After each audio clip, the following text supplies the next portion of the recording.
Greetings, ladies and gentlemen. How are you today? I'm Professor Simon Koza.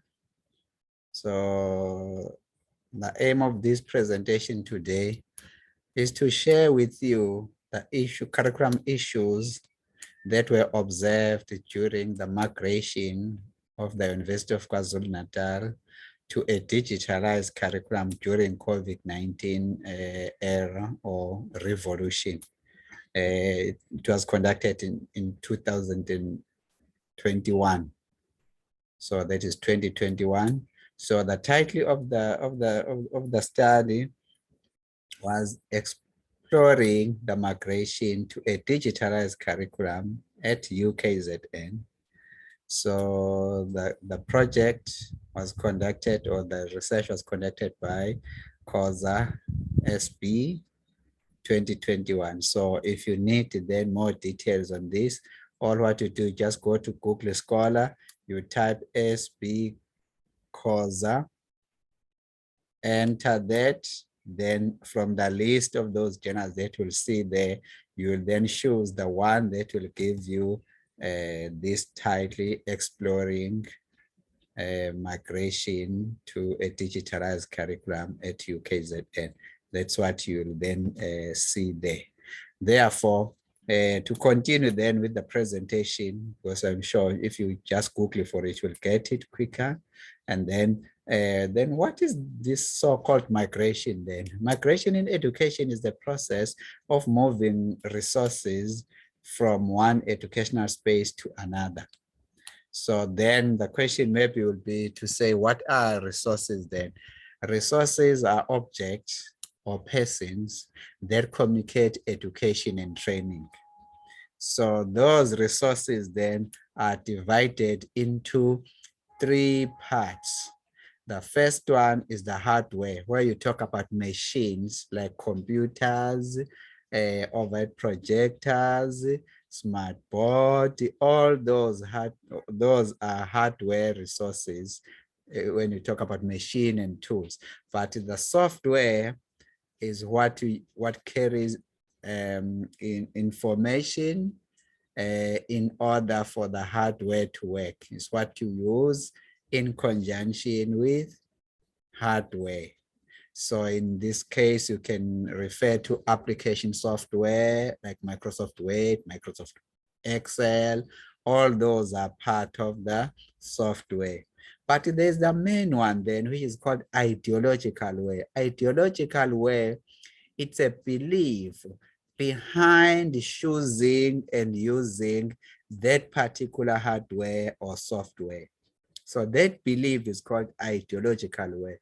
So this may include experiences, your experience.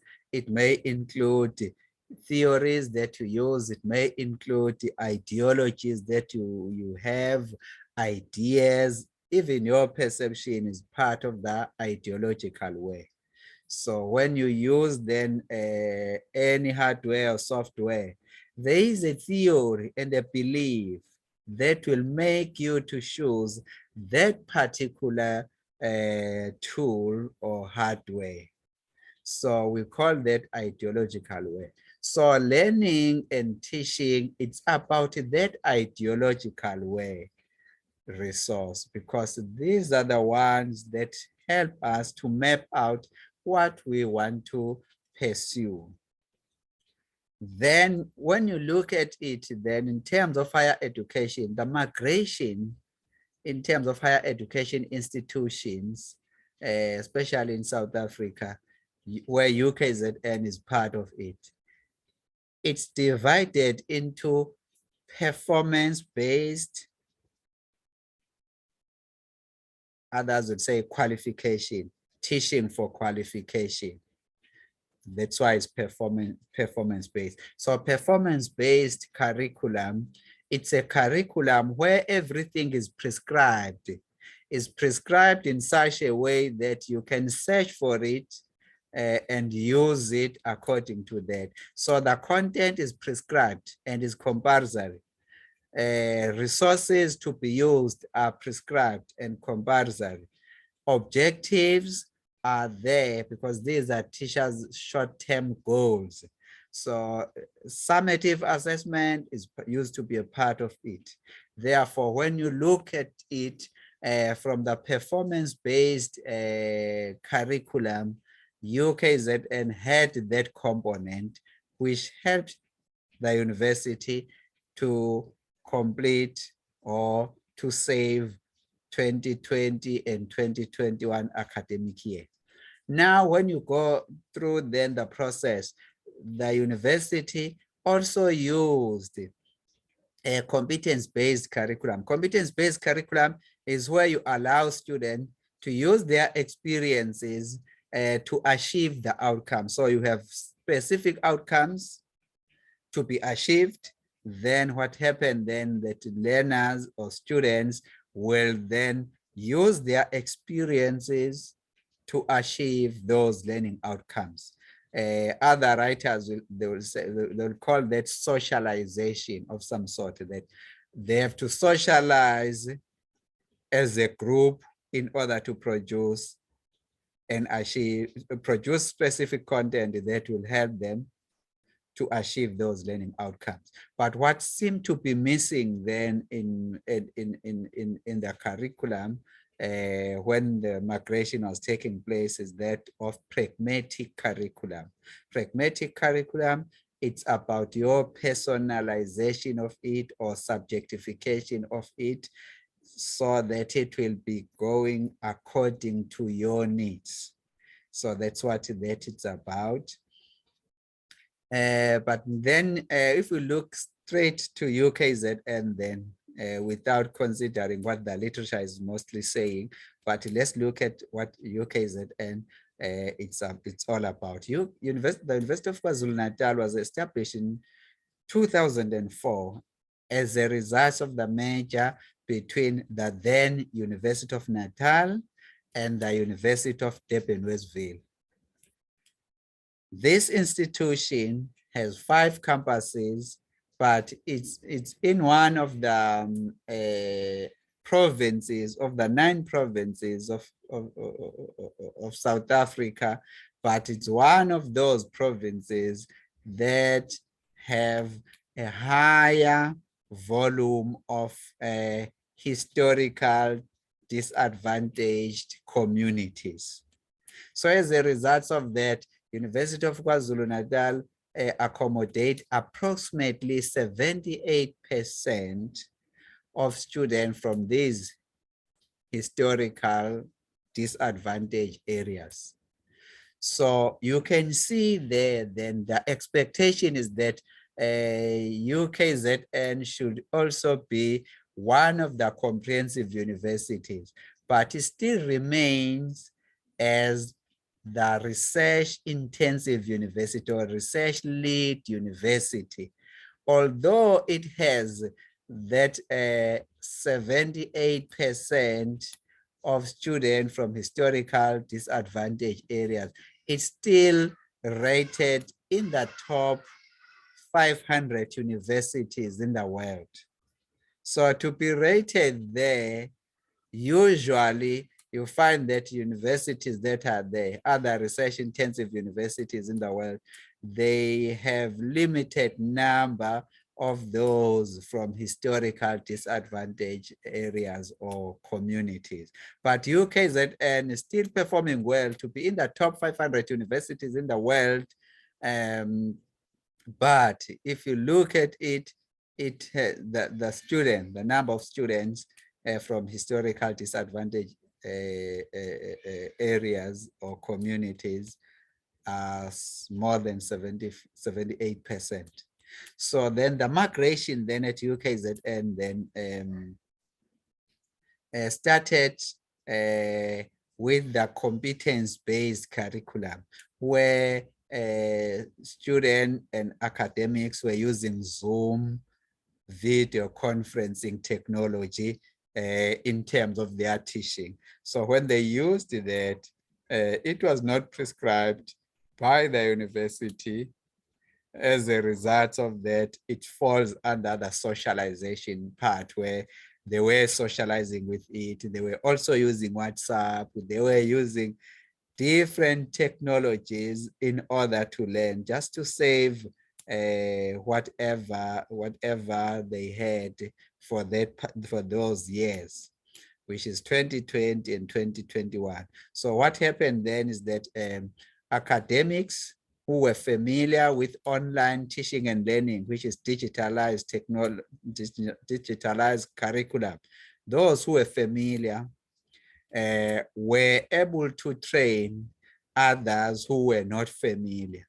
So voluntarily, they to train those, but it was not a formal um, education for them, but it was just an informal one where they were just helping each other in that way. So as a result of doing that, they were able to save that academic year, 2020 and 2021.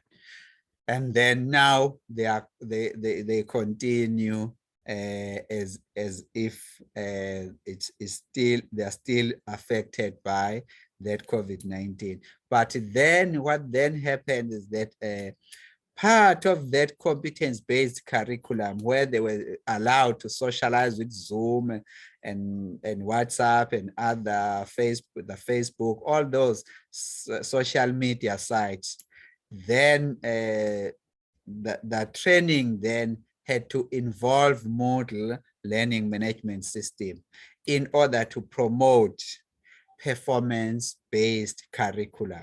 So what then university did, then started to prescribe to say, let's have training, formal training sessions that where our colleagues will be training us in terms of that. So I was one of those who were training other colleagues in terms of using that.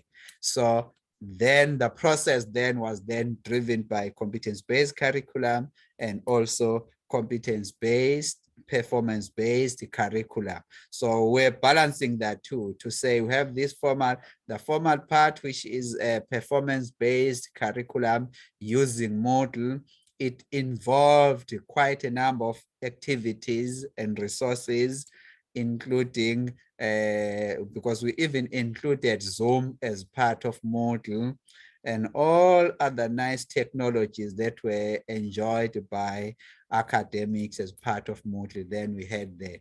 So now what seemed to be missing then, it was the pragmatic curriculum, which is driven by the issue of reflection, where one has to reflect on his or her needs, and then after that you design everything according to the needs that were identified.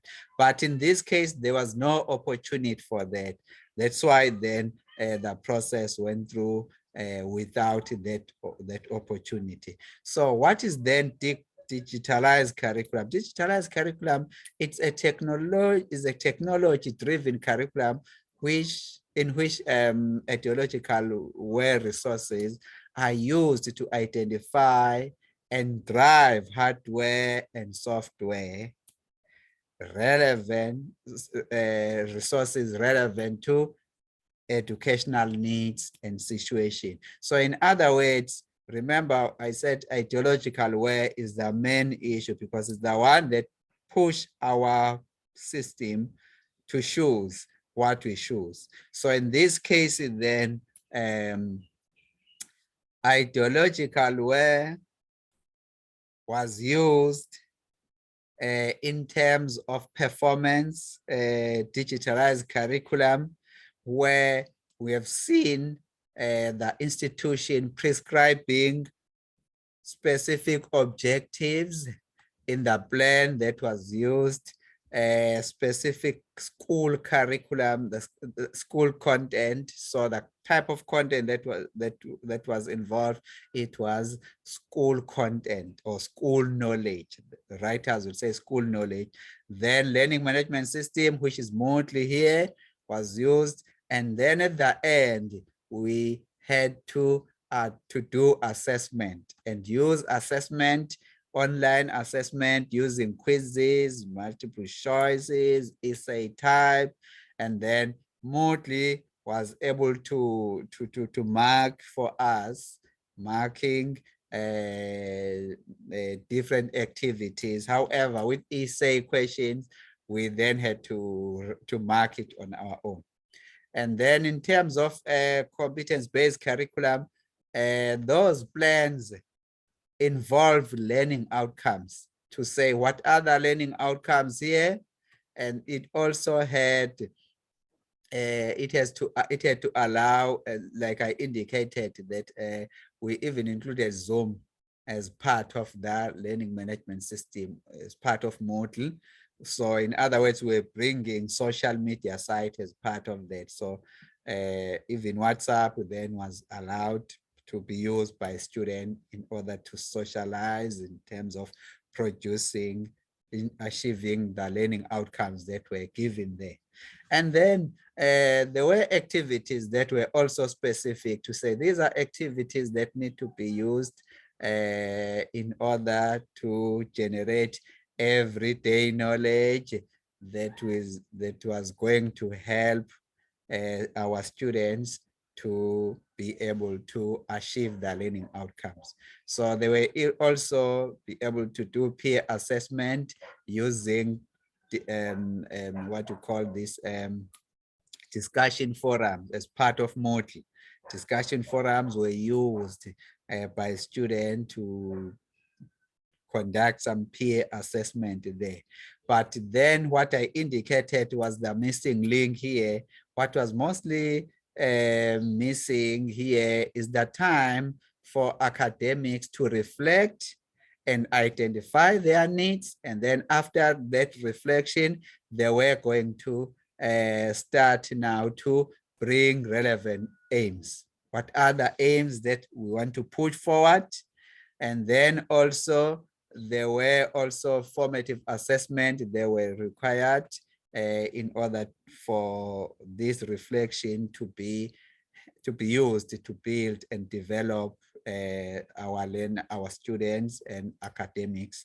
And then they had to use their role as researchers. Remember, researchers can do both performance-based curriculum, and also they can operate under the environment of a competence-based curriculum. So they can take two.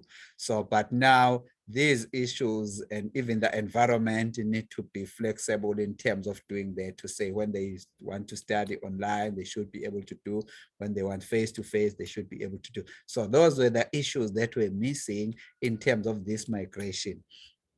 But as missing as they may be, if you consider that this migration involved performance-based curriculum and competence-based curriculum, it was good enough to bring both sides of the coin. So in other words, students who were good in dealing with the competence-based issues, and the students who were good in dealing with performance-based curriculum issues, they were all accommodated. So it was flexible like that.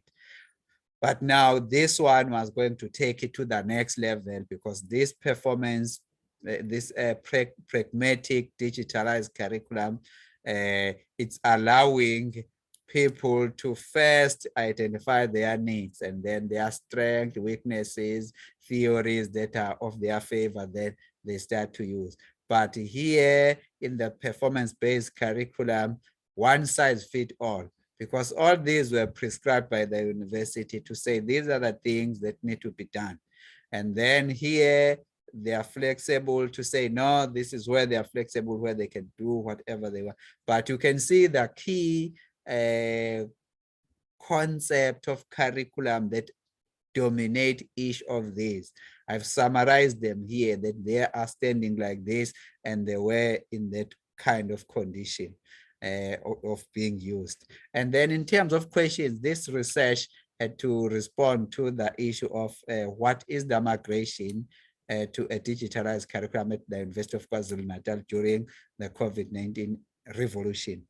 Why is the migration to a digitalized curriculum at the University of KwaZulu-Natal during the COVID-19 revolution achieved it in particular ways. So now this one is a philosophical question where you say why things were happening the way they were happening. So in terms of the paradigm, this study used the pragmatic paradigm because pragmatic paradigm is saying identify the need and then you work according to the needs and according to the situation that is there. Whether you bring issues of quantitative, which is that of performance-based curriculum, or whether you bring issues of competence-based curriculum, you must then recognize and establish the ideology behind those issues that you are dealing with. So in this case, then pragmatic paradigm was important, working with community of inquiry. Community of inquiry was the frame together with national identity framework. National identity framework was the one that shaped the whole study to identify that UKZN migration took performance-based curriculum, digitalized curriculum, as well as competence-based digitalized curriculum.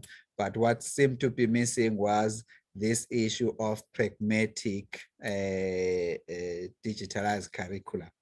But let's see how they then achieved that. Here is the framework, which is in terms of natural identity. You have these 4 areas that need to be covered.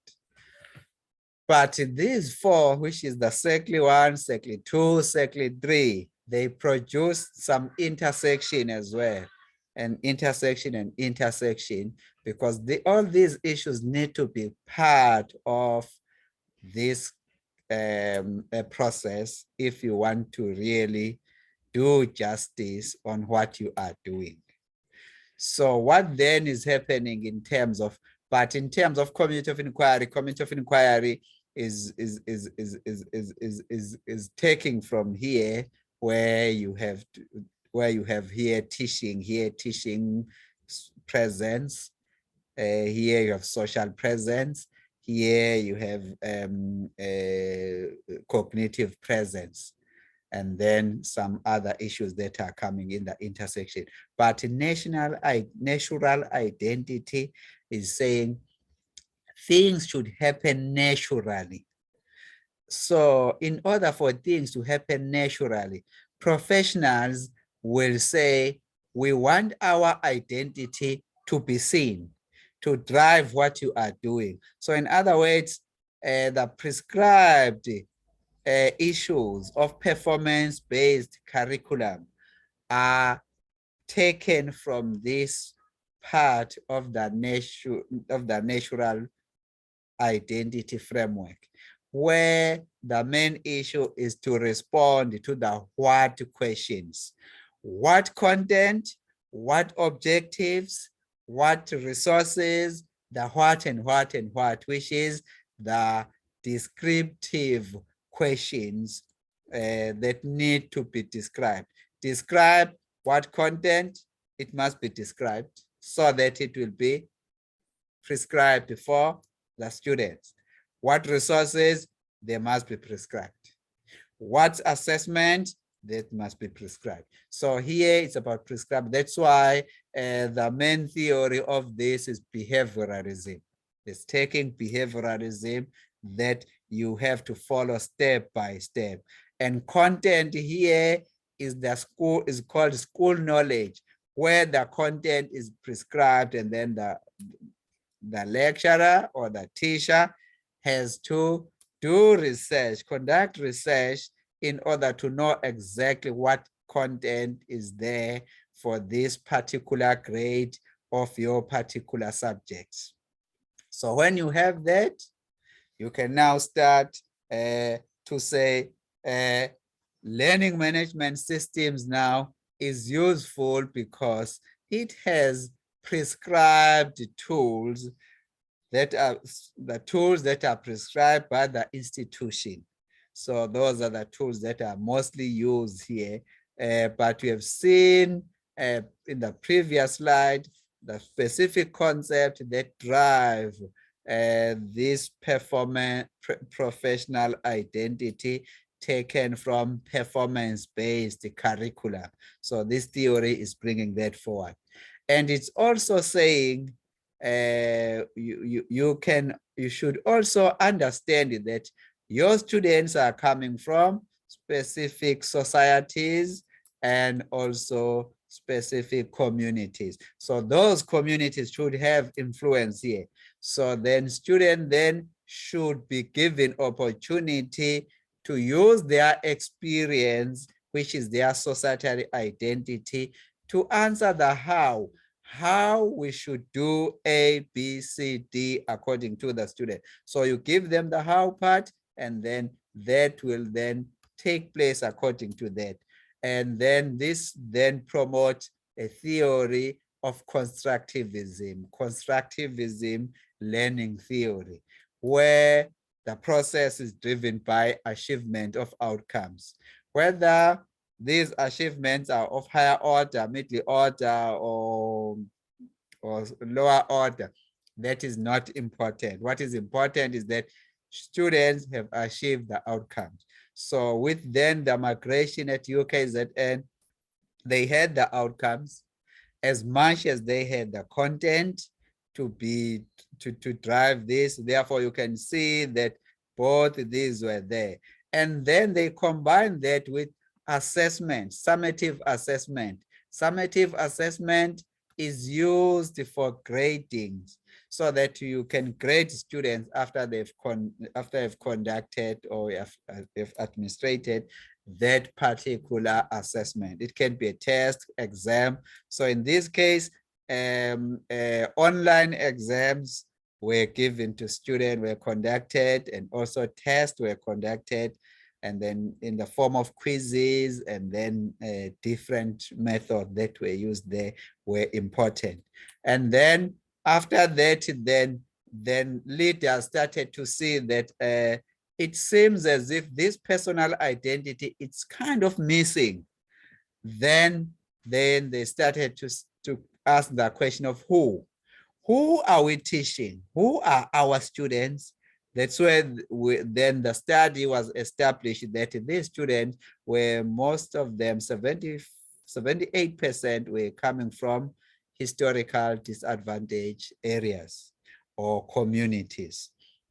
So that was discovered when the university started now to say, let's go deeper now. Let's go past the what for the competence, for the performance curriculum or professional identity. Let's pass the what of that societal identity or competence-based curriculum. Let's pass it to us now to say, who are we teaching then? Let's not say, let's achieve the outcomes. Let's not say what is the content, but let's ask, who are we teaching? And then they started then to say, let's go take a cognitive process of reflecting on what we are doing. Let's reflect on what we are doing now, and then also critique what we are doing, because they were doing it. This study was conducted in 2021 after the process has taken place in 2020. Therefore, studies that were published there were interrogated in order to establish all these issues.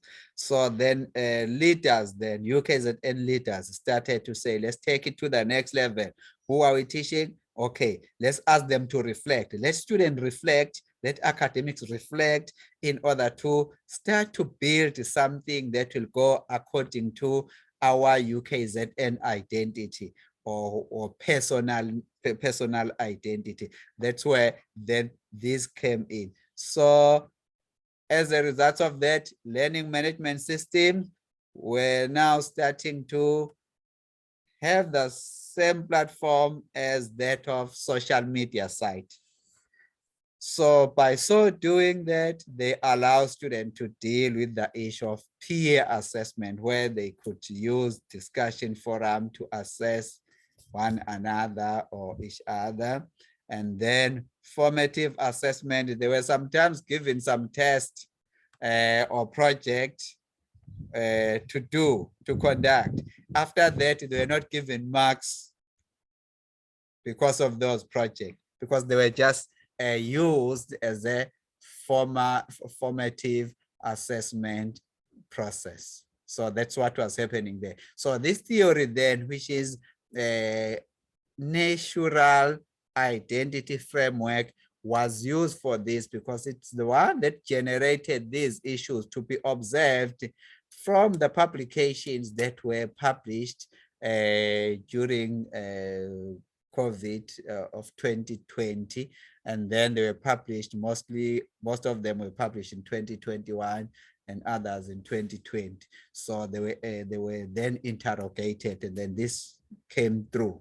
So then when then this was happening, then you could see then that when they started this, their direction now is to move towards natural identity, where justice is important, that remove all barriers so that people will work according to that. So what do they do then? They have to answer this philosophical question, why? Why should I do what I do? And then when they reflect, they've already reflected here when they were given opportunity. But before they do, they must re-reflect. They must reflect again, critique again, critique again what they were doing. Then when they are doing that, they become in line with what is happening in the fourth industrial revolution or the fifth industrial revolution. 21st century came with this fourth industrial revolution, which changed everything to technology. So we have robots that are used for some different activities. And then we also have Internet of Things. So things are now working like that. So, but what was observed as part of this study during COVID-19, COVID-19 generated a natural disaster. So that natural disaster, you could see that it was new, but no one was pushing it. It was natural. So that's why now it comes to natural identity, where things are naturally driven. But as much as they are naturally driven, one has to be aware of this professional identity, that there is a big influence that is coming with professionals to say, do only what is prescribed for you. Or you move to your community will say, do as we do. How we do it, you must follow it. And then here you need to ask, who am I?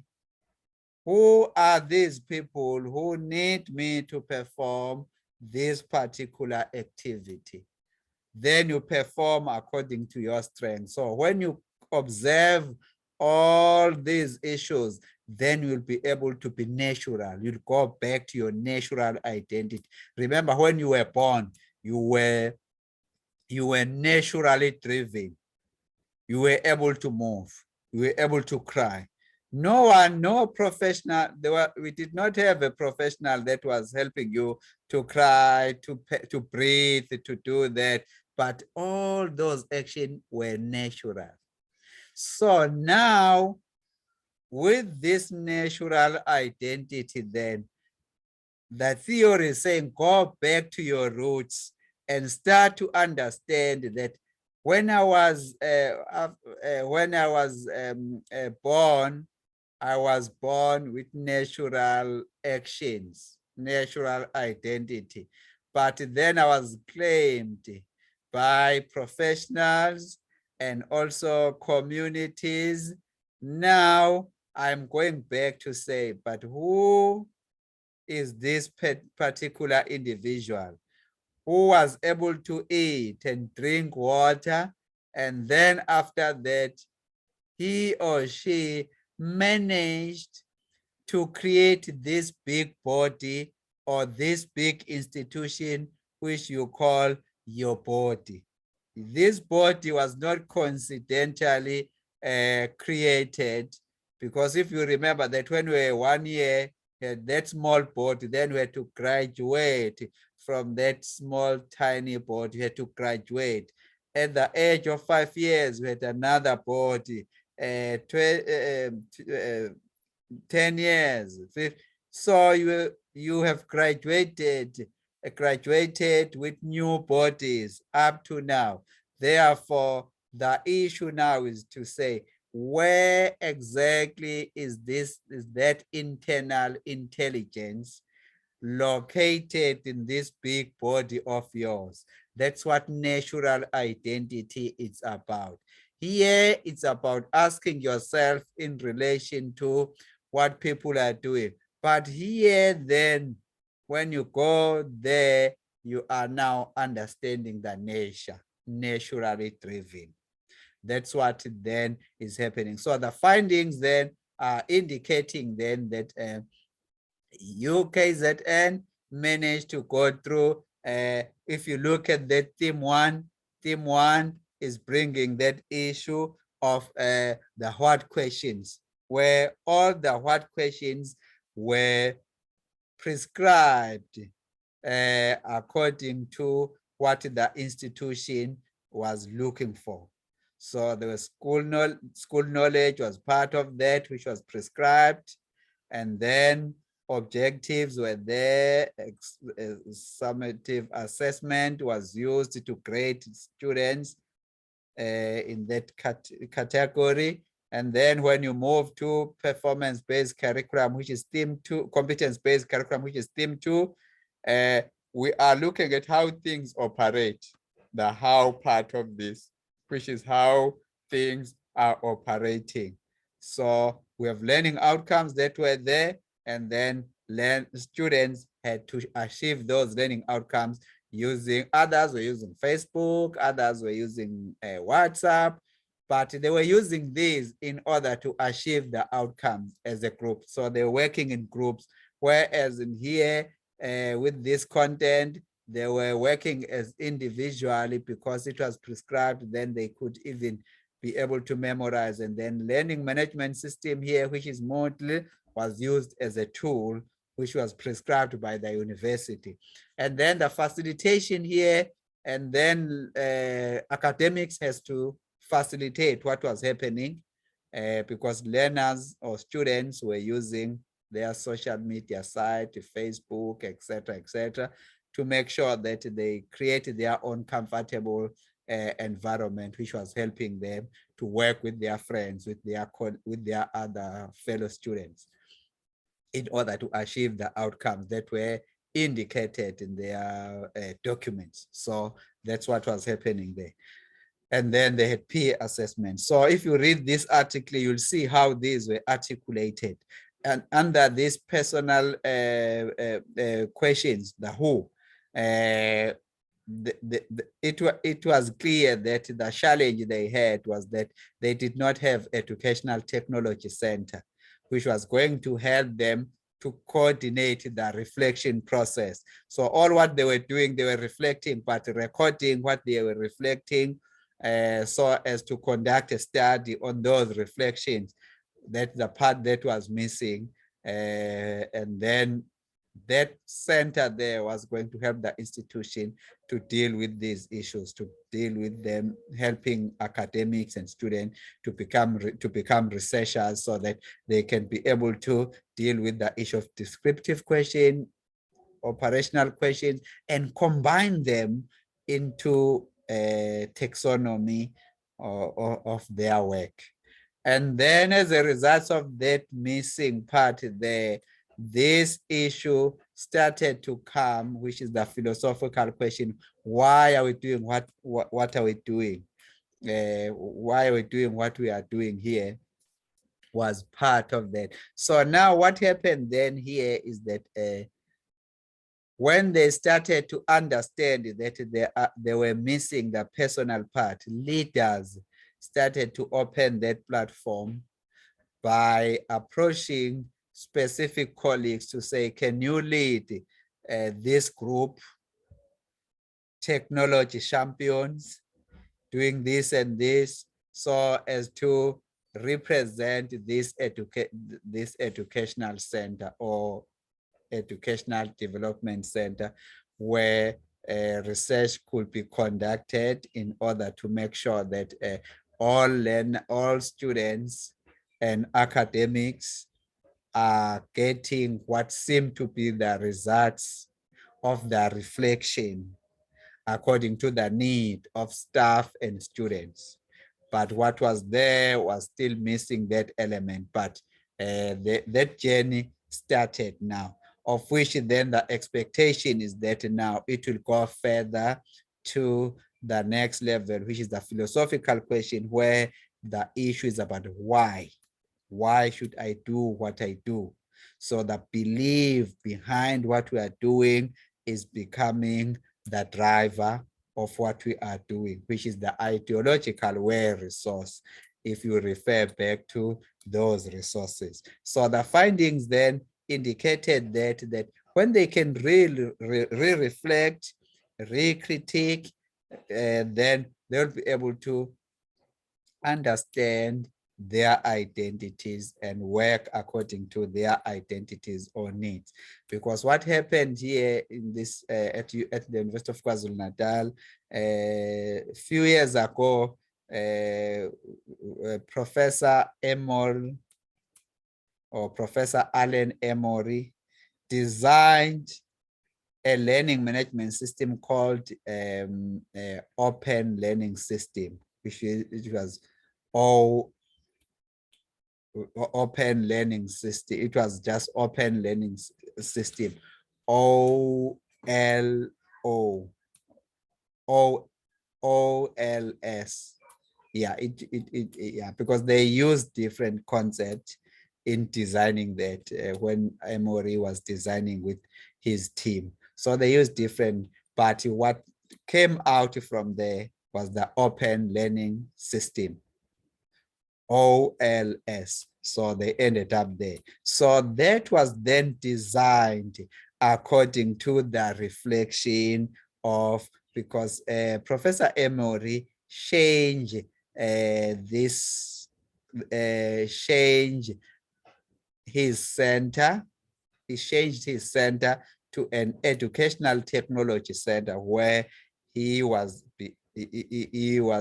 pushing the issues of reflections so that they could design the outcome, the aims, formative assessment, and then academics were working as researchers then, and then they used blended learning.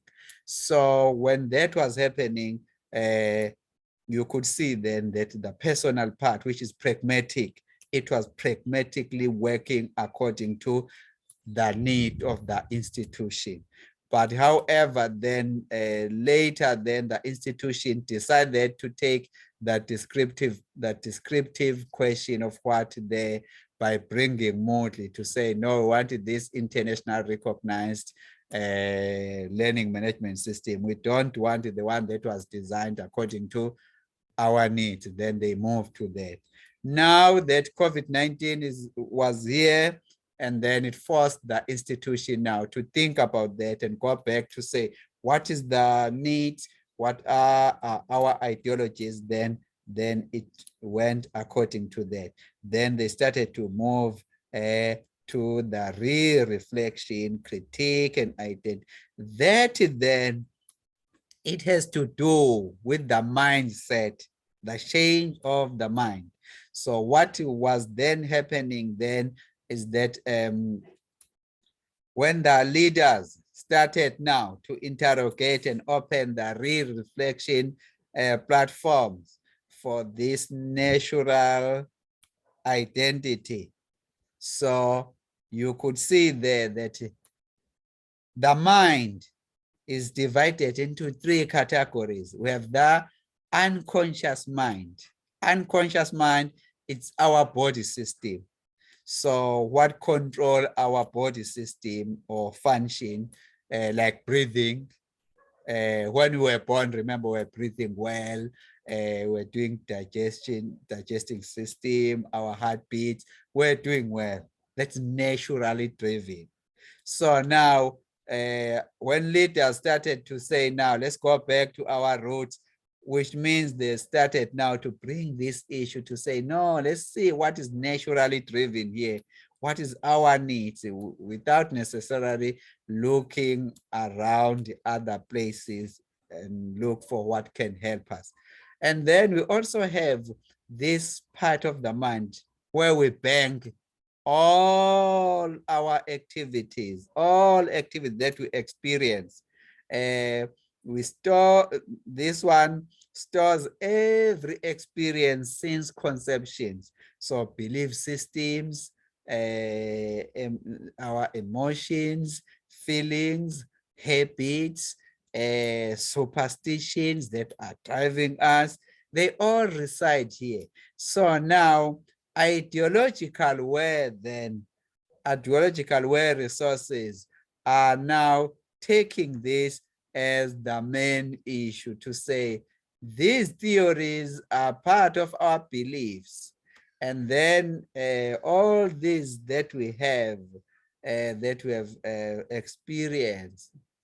experienced like that are part of the subconscious mind.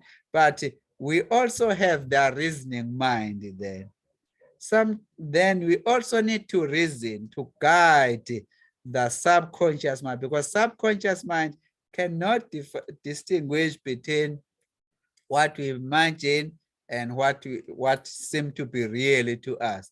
Therefore, but conscious mind is always there. So we need to be conscious of what we are doing. And then also the conscious mind is the only mind that understands the time. It understands the time in such a way that you know what time is it for this, and the time for this, and time for this. So should we repeat that time and the plan that we have, then chances are that the subconscious mind will store those habits for us, and then we have useful habit for us that help us to increase our happiness. But if these habit of ours are giving us something that's not addressing our needs, then we increase our unhappiness. So we have this. So unconscious mind, the body system, your body is doing what is doing excellently because of the unconscious mind, which is your DNA. Now, but every experience that you experience, then you take it and store as part of your subconscious mind. Even if you are fast asleep, your subconscious mind is working. That's why you dream. Subconscious mind and unconscious mind are working. So when you sleep, the only mind that will sleep is the conscious mind, because conscious mind has to reason, therefore it has to take a break in order to be able to guide your subconscious mind correctly. So when the leaders then at UKZN started to say, let's now ask the who question so as to coordinate the how and the what, then they are starting now to question the mind. Because when you reflect and bring experience back from here and adjust it using the conscious mind. Conscious mind adjusts what you have here in the subconscious mind so as to find your identity that is natural to you. a natural action will automatically come in whatever you do. So then when you continue, then when you conclude this, now you could see then that based on this study, if humans still achieve what they achieve, they believe that because when they achieve what they achieve, they believe that is positive, which is positive achievement. So as long as they still believe that, maybe influenced by other people based on the competence-based curriculum or societal needs or societal actions, or profession, using a certain profession, which is professional need or professional identity, as long as they still achieve those outcomes, or they may achieve using their own unique internal intelligence, which is personal, driven by personal identity. So as long as they achieve that, they will be comfortable because they'll be happy and simple say, you see how smart I may be. This is what I've done using my friends under the societary identity or under the professional identity that you see my profession is working because this is what I have achieved. Or you see my internal intelligence help me to do this. I'm doing it automatically. And then human will continue to indicate that. But when they come across negative results after they've repeatedly doing that action, that's when they start now to understand natural action, to say, I can't stop Corona. COVID-19 is here to stay. Therefore, I need to change my attitude. I must deal with it. Let me deal with it, because it's what the universe is throwing at us as the natural action. Therefore, we deal with it from there. Whether you decide to say, let me destroy it on air because if it is somewhere in a certain space, you take something and destroy it there, or let me wait for it and see the outcome and destroy it when it is affecting humans, and then you deal with it from there. That is not important. But what is important here is that this thing is naturally driven. Whether you destroy it before it comes to human, or you destroy it when it is affecting human, then you start now to deal with it at natural level, which is natural identity. But people then, or humans, only understand, they are compelled to understand the natural forces when the outcomes are against what their beliefs are. Then they'll simply say, yeah, it's naturally driven. They can accept it. So COVID-19 then demonstrated that the forces of natural identities are important in considering, but the drive that has indicated to the institution is that, yes, we need professionals to give us what is prescribed according to certain research. We need community to give us what is socially acceptable. And then we also need the belief then behind what we are doing. So when we have these three things, we have the actual action, which is generated by professionals to say, yes, that things, we record it. And then community will simply say, yeah, but in our community, this is how we do in order to survive, which is driven by competence-based curriculum. Then you start to say, but what about the belief behind what this thing is happening? You ask the who, whose belief are we referring to? Then you take it from there. So when we understand all these, the three categories of identity, is when we start now to accept all the issues that are naturally driven, and then we don't fight the universe, but we accept them as they are and position ourselves as they with what they have. And then that's what is happening. Because when you read, there's this other article that I covered as part of this project, I discovered that there were other students who said, thank you to COVID-19, because we are studying while we're at home, or we are studying from our own living rooms. And same applies to staff as well, who are enjoying working online, to say, yes, here's the opportunity. So natural forces are there to upgrade us instead of crying because we use performance, we use societary actions to interpret them, or we use professional actions to interpret them, or we use our personal habits or perception to interpret them. But if we allow the nature to take its course, then we will be able to understand this.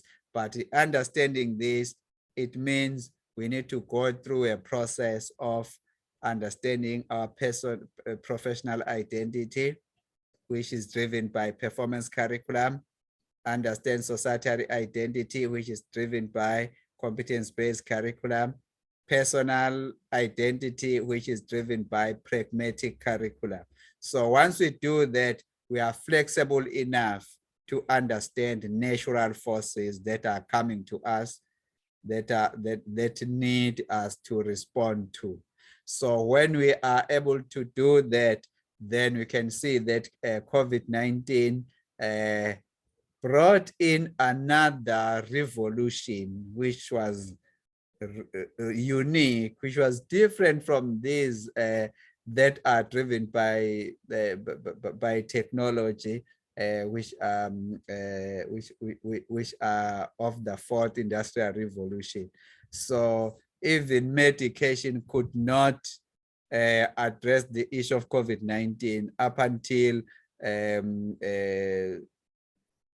in such a way that many people died, others suffered because of that COVID-19, which in this study is identified as the fifth industrial revolution. So when we have that, then you can see that issues are unfolding naturally. Therefore, in reading this article, you'll just read and see how curriculum concepts are positioned when the University of KwaZulu-Natal was migrating to the digitalized curriculum during COVID-19 revolution. I think with those few words, ladies and gentlemen, you will enjoy reading the paper. The paper, it's online. You can read it nicely, be able to